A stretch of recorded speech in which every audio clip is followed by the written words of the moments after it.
नमस्कार बंधुरा welcome to my channel new taste cooking. आज के पटलेर एरकम एक रेसिपि शेयर करब जेटा भात रुटी दुटोर साथेई खावा जाबे।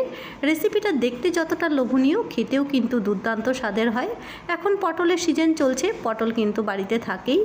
आमरा पटल दिये कि रान्ना करब बुझते पारी ना, तखन ठीक सेई समये झटपट कम समयेर मध्ये एई रान्नाटा करे फेलुन और चोख राखुन सम्पूर्ण भिडियोते। रान्नाटा करार आगे आमि 1 टेबिल परिमाण सर्षेर तेल गरम करे निয়েছি। गरम तेले पटल आलू একবারেই ভেজে নেব, এতে করে হাতের সময়টা বেঁচে যাবে। অল্প পরিমাণ লবণ আর অল্প হলুদ গুঁড়ো দিয়ে খুব ভালো করে ভেজে নিতে হবে। পটলের মধ্যে অল্প খোসা রেখে পটলটা চেঁচে নিয়ে তারপরে মাঝখান থেকে অর্ধেক করে কেটে নিয়েছি। অর্ধেক করে কাটার পর 3 ভাগ করে লম্বা করে ঠিক এভাবে কেটে নিয়েছিলাম। আলুও একই সাইজে কেটে নিয়েছি। পটল খুব ভালো করে ভেজে নেওয়া হয়ে গেছে, নামিয়ে সাইডে রেখে দেব। এবার সম্পূর্ণ রান্নাটা একটা কড়াইতে করে নেব, কারণ এই রান্নাটা কিন্তু কড়াইতেই বেশি ভালো হবে। ফোড়নের জন্য 2 টেবিল পরিমাণ সরষের তেল গরম করে নিয়ে ফোড়ন দিচ্ছি। একটা শুকনো লঙ্কা, কালো জিরে আর রসুনগুলো কুচি করে নিয়েছি। কুচি করা রসুন দিলে এই তরকারির ফ্লেভার বেশি আসবে। ফোড়নের মধ্যে মিষ্টি গন্ধ আসা পর্যন্ত একটু ভেজে নিয়ে ফোড়নের মধ্যে দিয়ে দিচ্ছি একটা মিডিয়াম সাইজের পেঁয়াজ কুচি। পেঁয়াজ কুচিটা কিন্তু ফোড়নের সাথে বেশ মজিয়ে ভাজা ভাজা করে নিতে হবে। পটলের অনেক রকম রেসিপি হয়তো আপনারা খেয়েছেন, অনুরোধ করব বাড়িতে একবার এই রান্নাটা করে দেখুন। আশা রাখবো আপনাদের কাছে রান্নাটা খুবই ভালো লাগবে। দেখুন ফোড়নের সাথে পেঁয়াজটা কিন্তু আমি বেশ মজিয়ে ভেজে নিয়েছি। ঠিক এই সময় দিয়ে দিচ্ছি একটা মিডিয়াম সাইজের টমেটো। টমেটোটাকে আমি লম্বা করে কেটে নিয়েছিলাম।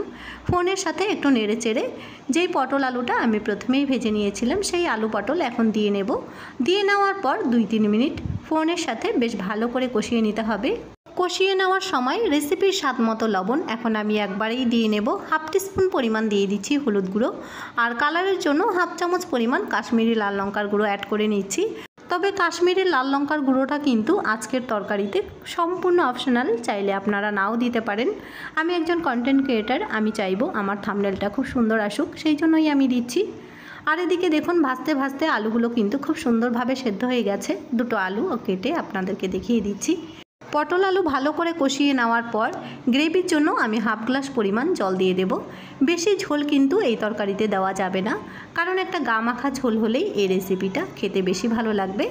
ঝোল দেওয়ার পর 3-4 মিনিট আমি লো আঁচে ঢাকা দিয়ে রেখে দিচ্ছি, কারণ পেঁয়াজ রসুনের সাথে পটল আলু যাতে সুন্দরভাবে মজে আসে সেই জন্য কিন্তু অবশ্যই 3-4 মিনিটের জন্য লো আঁচে ঢাকা দিয়ে রেখে দিন। ঢাকনা খুলে নিয়ে একটু নাড়াচাড়া করে সর্ষে আর কাঁচা লঙ্কা বাটা একসাথে দিয়ে দেব। একই সাথে প্লেটটা ধুয়ে অল্প পরিমাণ জল দিয়ে দিচ্ছি আর টেস্টের জন্য আমি কয়েক দানা চিনি অ্যাড করে নেব। সর্ষে দেওয়ার পর কিন্তু তরকারিটা বেশিক্ষণ আমি গ্যাসের উপরে রাখবো না। এবার সম্পূর্ণ তরকারিটা মজে আসা পর্যন্ত জাস্ট 2 মিনিট নাড়াচাড়া করে নামিয়ে নিলেই পটলের একদম নতুন ধরনের একটা রেসিপি আমাদের রেডি হয়ে যাবে। এবার নামিয়ে নিয়ে গরম ভাত কিংবা রুটির সাথে পরিবেশন করুন। ভিডিও ভালো লাগলে লাইক শেয়ার সাবস্ক্রাইব করতে ভুলবেন না। ফিরে আসবো নতুন একটি রেসিপি নিয়ে।